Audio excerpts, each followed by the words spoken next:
मित्रों जय सोमनाथ। ओम नमः शिवाय। प्रिय मित्रों, તમારો જે શુભ રહે, મંગલ રહે, શુભકામના। હું બિલી મહારાજ જોગીભાઈ વ્યાસ આપ સૌનું આપણી જોગી શોપનું હાર્દિક સ્વાગત કરું છું।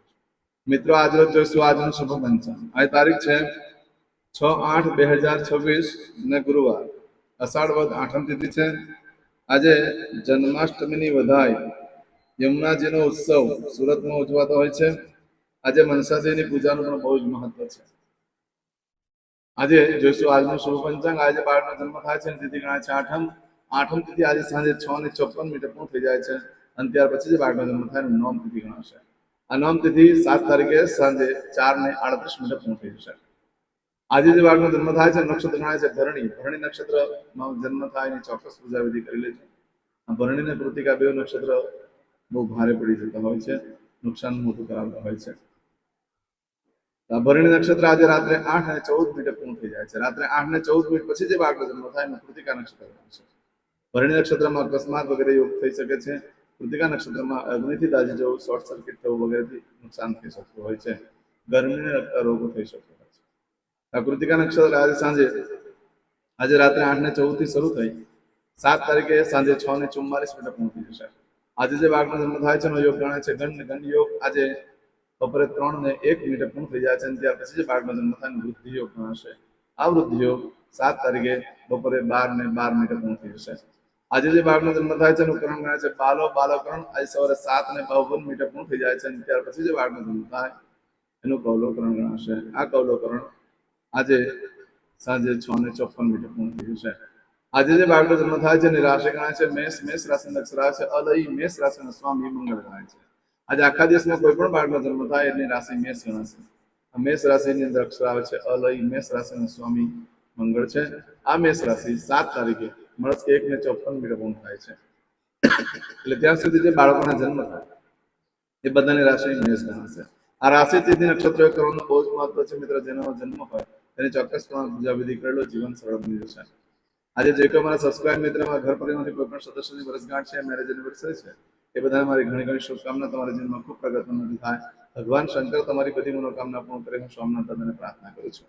આજે સવારમાં ઉઠી આજનું શુકન કરી લો, આખું વર્ષ તમારું સુંદર રીતે વ્યતીત થશે। આજે જે કોઈ મારા સબસ્ક્રાઇબ મિત્ર યા મારા ઘર પરિવારમાંથી કોઈ પણ સદસ્ય કોઈ જગ્યા પર ઇન્ટરવ્યુ આપવા જઈ રહ્યા છે, કોઈ નોકરી ધંધા માટે જઈ રહ્યું છે, કોઈ વેપાર વ્યવસાય માટે જઈ રહ્યું છે, આજના દિવસે કોઈ નવો ધંધો ચાલુ કરી રહ્યું છે, આજના દિવસે કોઈ મોટી વસ્તુની ખરીદી કરી રહ્યું છે યા વેચાણ કરી રહ્યું હોય, આજના દિવસે કોઈ દેશ વિદેશની યાત્રા માટે જઈ રહ્યું છે યા ધર્મક્ષેત્રની યાત્રા માટે જઈ રહ્યું છે, આજના દિવસે કોઈનું ઓપરેશન હોય, કોઈની ડિલિવરી, કોઈની સગાઈ હોય, કોઈની છઠ્ઠીની પૂજા હોય, આવા કોઈ પણ કાર્ય તમે કરવા જઈ રહ્યા હોય તો એ કાર્યમાં તમને સારી સફળતા પ્રાપ્ત થાય એવું ભગવાનને પ્રાર્થના કરું। આજે સવારમાં ઉઠી આજનું સૌથી પહેલા આપણી જોગેસ્ટ ચેનલ પર જઈ પ્લે લિસ્ટમાં જે વારના શુકનમાંથી ગુરુવારનું શુકન કરી લેજો અને પછી કાર્યક્રમને નીકળો, સારી સફળતા મળશે। એમ તો આજે ગુરુવાર છે, ઘરેથી નીકળો છો તો ગુરુ મહારાજને વંદન કરીને નીકળવું જોઈએ। કોઈ ગુરુ ન કર્યા હોય તો સર્વપ્રથમ માતા પિતા ગુરુ છે એને વંદન કરી લો। ઘર દેવસ્થાનમાં પગે લાગો ભગવાનને। અને આજના દિવસે બ્રાહ્મણને ભોજન કરવાનું બહુ જ મહત્વ હોય છે, એનાથી લક્ષ્મી દેવી પ્રસન્ન થાય છે। અન્નદાન બ્રાહ્મણને કરવાનું આજે બહુ જ મહત્વ હોય છે। આજના દિવસે તમે કોઈ પણ કાર્ય કરવા માંગો છો તો તેના માટે એક ચોક્કસ શુભ સમય છે, આપણે જોઈ લઈએ। આજે સવારે 6 થી 7:30 વાગ્યા સુધીનો સમય શુભ રહેશે। આજે સવારે 10:30 થી બપોરે 3 વાગ્યા સુધીનો સમય શુભ રહેશે। આજે સાંજે 6 થી રાત્રે 9 વાગ્યા સુધીનો સમય શુભ રહેશે। આજે રાત્રે 12 થી આવતીકાલે મળસ્કે 1:30 સુધીનો સમય શુભ રહેશે। આવતીકાલે મળસ્કે 3 થી સવારે 6 વાગ્યા સુધીનો સમય શુભ રહેશે। આ સમયગાળા દરમિયાન તમે કોઈ પણ કાર્ય કરી શકો છો। પરંતુ મિત્રો, આજનો દિવસ સામાન્ય છે કોઈ પણ કાર્ય કરવા માટે, એટલે બહુ મોટા કાર્ય આજે ન કરશો। મોટે ભાગે આજે તમારું રાત્રે 8:14 સુધીમાં જો કોઈ વસ્તુ ચોરાઈ જાય, ખોવાઈ જાય તો 15 દિવસમાં મળે, બાકી શક્યતા ઓછી છે। આ સમયગાળા દરમિયાન બને ત્યાં સુધી કોઈ કામની કાર્યવાહી પણ ન કરશો, ન કોઈ ધંધો કરશો, ન વેચાણ કરશો, ન ખરીદી કરશો। એનું સુખ લાંબો સમય સુધી ટકી શકે। અને જો તમે કોઈ કિંમતી વસ્તુની ખરીદી કરશો તો ચોરાઈ જવાની શક્યતા ખૂબ વધી જશે, માટે જોખમ વધશે, તે ન કરશો। નવા વસ્ત્ર પણ ધારણ ન કરશો આ સમયગાળા દરમિયાન। પ્રેમ સંબંધો પકડાઈ જાય, તમને કોઈ તમારી સાથે છલ કપટ કરી જાય, તમને કોઈ છેતરી શકે છે, માટે આજે કોઈ સમય યોગ્ય નથી કોઈ પણ કાર્ય કરવા માટે। રાત્રે 8:14 સુધી, રાત્રે 8:14 થી આવતીકાલે સાંજે 6:44 સુધીમાં જો તમારી કોઈ વસ્તુ ચોરાઈ ગઈ, ગોવાઈ ગઈ તો 7 દિવસમાં મળે, બાકી શક્યતા ઓછી। આ સમયગાળા દરમિયાન પણ બને ત્યાં સુધી કોઈ પણ કાર્યનો આરંભ ન કરશો, ન ખરીદી કરશો, ન વેચાણ કરશો। આ સમયગાળા દરમિયાન તમે કોઈ કાર્ય કરો છો તેને કોઈ શક્તિશાળી વસ્તુ દ્વારા એનો નાશ કરવામાં આવી શકે, અથવા કોઈ સત્તાધારી વ્યક્તિ એ વસ્તુ છીનવી લે છે. માટે આજે કોઈ પણ કાર્ય ન કરશો. આજે નવા વસ્ત્ર પણ આ સમયગાળા દરમિયાન ન કરશો. અગ્નિથી દાઝી જવું, બળી જવાની શક્યતા રહે. અને લગ્ન થઈ ગયા હોય તમારા, તો પત્નીની નજરમાં તમે બહુ મોટા ગુનેગાર બની જશો, જે કાયમ માટે જ રહેશે. માટે બને ત્યાં સુધી આજે ન કોઈ કાર્ય કરશો, ન ખરીદી કરશો, ન વેચાણ કરશો. આજે કરશો આજનો સંકલ્પ. ચમચીમાં પાણી લઈ લો. અદ્યતન માસના શોતમ બ્રહ્મ પવિત્ર અષાઢ માસે શુભે કૃષ્ણ પક્ષ અષ્ટમીયાયામ બૃહસ્પતિ વાસન વિત્તાયામ પૂજા પટેલે તમે ભગવાનનું નામ લખીને મોકલાવો. મને પણ બહુ સારું લાગે છે તમે લોકો બધા નામ લખીને મોકલાવો છો. એ બાને મારાથી બધા ભગવાનનું નામ પણ લેવાય છે. અને હું ભગવાનને પ્રાર્થના પણ કરી શકું છું કે તમારું કાર્ય જલ્દી સિદ્ધ થાય. હું તમને લાઈક મોકલાવીશ. હવે દરેક જણા પોતાનું સાચું નામ બોલી દો. તમારું ગોત્ર ખબર હોય તો ગોત્ર બોલી દેવાનું. પછી બોલવાનું છે અહમ, મમ, આત્મન, શ્રુતિ, સ્મૃતિ, પુરાણોક્ત, પુણ્ય, ફલ, પ્રાપ્તિ, અર્થમ, અપ્રાપ્ત, લક્ષ્મી, પ્રાપ્તિ, અર્થમ, પ્રાપ્ત, લક્ષ્મી, ચિરકાલ, સૌ, રક્ષણાત્મક, લોકેવા, સભાયામ, રાજદ્વારે, વ્યાપારે, વિદ્યા અભ્યાસે, દેશે, વિદેશે, સર્વત્ર, યશ, કીર્તિ, વિજય, લાભાદિ, પ્રાપ્તિ, અર્થમ, મમ, અખિલ, કુટુંબસ્ય, આયુ, આરોગ્ય, ऐश्वर्यादि, प्राप्ति, अर्थम, मम, जन्म, समय, तथा च विप्र, वृंदानां, जन्म, समय, जन्म, कुंडली, मध्ये, स्थित, ग्रहः, गोचर, ग्रहः, महादशा, अंतर्दशा, प्रत्यंतर्दशा, तथा च योग, युति, दृष्टि, मध्ये, शुभ फल, प्राप्ति, अर्थम, भय, रोग, शत्रु, बाधा, दोष, मारण, तारण, मंत्र, तंत्र, अरिष्ट, दोष, पीड़ा, निवृत्ति, अर्थम, भूत, प्रेत, पिशाचादि द्वारा रचित अरिष्ट, दोष, निवृत्ति, अर्थम, मम, सकल, मनवांछित फल. હવે તમારા મનમાં જે કઈ ઈચ્છા હોય તે બોલી જવાનું.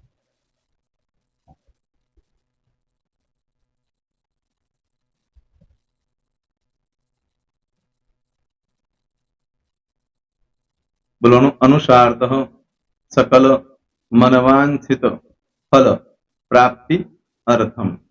હવે જે બરકતની પૂજા વાળા છે એ લોકો તો આ બધું બોલવાનું જ હોય છે. એ લોકો માટે કોઈ સ્પેશિયલ નથી. પણ જે લોકોએ હવે જે કહું છું તે લોકોએ જ બોલવાનું. જેના લગ્ન થઈ ગયા હોય એ લોકોએ બોલવાનું છે. મમ દાંપત્ય જીવન મધ્યે સુખાકારી પ્રાપ્તિ અર્થમ પુત્ર પૌત્રાદિ સંતતિ પ્રાપ્તિ અર્થમ. આ સંતાન પ્રાપ્તિ વાળા માટે પણ આવી જાય છે. દીર્ઘ આયુ આરોગ્ય ऐश्वर्यादि પ્રાપ્તિ અર્થમ. તથા ચ હવે જેના લગ્ન નથી થયા તે લોકોએ બોલવાનું. મમ જટટી વિવાહ યોગ પ્રાપ્તિ અર્થમ વિવાહ પશ્ચાત દાંપત્ય જીવન મધ્યે સુખાકારી પ્રાપ્તિ અર્થમ. હવે જે લોકોને સંતાન પ્રાપ્તિ નથી, જે લોકોને સંતાન પ્રાપ્તિ છે કરવી છે એ લોકોએ બોલવાનું. મમ દાંપત્ય જીવન મધ્યે સુખાકારી પ્રાપ્તિ અર્થમ તથા ચ દીર્ઘ આયુ આરોગ્ય ऐश्वर्यादि समन्वित संतति सुख प्राप्ति अर्थम. હવે જે અભ્યાસ કરી રહ્યા છો છોકરા વિદ્યાર્થીઓ છે તે લોકોએ બોલવાનું છે.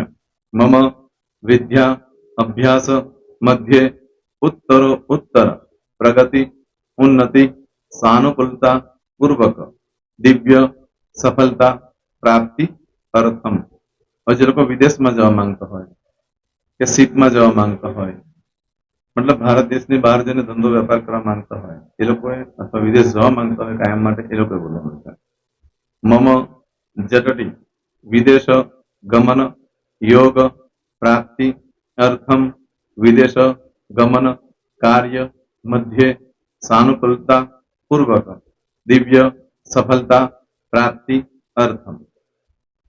હવે આરોગ્ય વાળા બોલવાનું છે, જેને આરોગ્યની પૂજા આપેલી હોય એ લોકોએ. એમ તો દરેક જણા જ બોલવાનું. બોલો મમ આયુ આરોગ્ય ઐશ્વર્યાદિ પ્રાપ્તિ અર્થમ.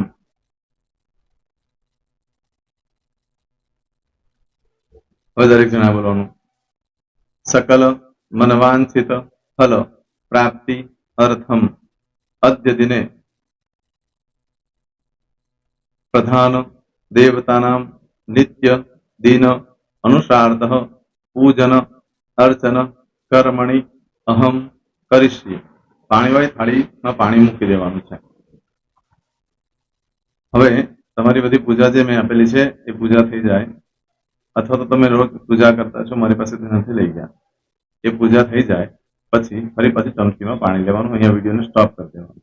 પૂજા પતે એટલે પાછું આગળનું કરવાનું છે. અહીંયા વિડીયો સ્ટોપ કરી દેવાનું અને પૂજા પતે એટલે બોલવાનું છે વિષ્ણવે વિષ્ણવે વિષ્ણવે નમો નમઃ વિષ્ણુ સ્મરણા સર્વમ પરિપૂર્ણ અસ્તુ.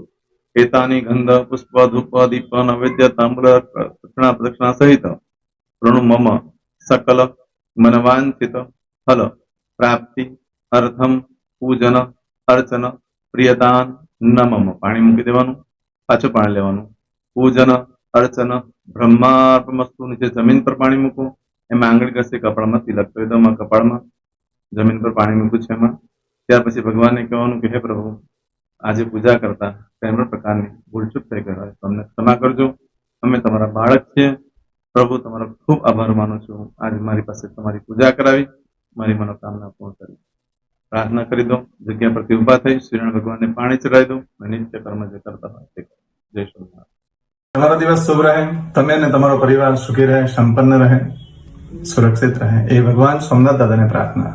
તો મિત્રો, તમે મારા વિડીયોને લાઈક ના આપી હોય તો સૌથી પહેલા લાઈક આપી દો, અને ત્યાર પછી જો તમે મારી આ ચેનલ સબસ્ક્રાઇબ ન કરી હોય તો સૌથી પહેલા સબસ્ક્રાઇબ કરી લો અને બેલ આઇકોન ઓલ પર ક્લિક કરવાનું ભૂલશો નહીં, જેથી કરીને સૌથી પહેલા નવી વિડીયો જે કંઈ મૂકું એ તમને મળે.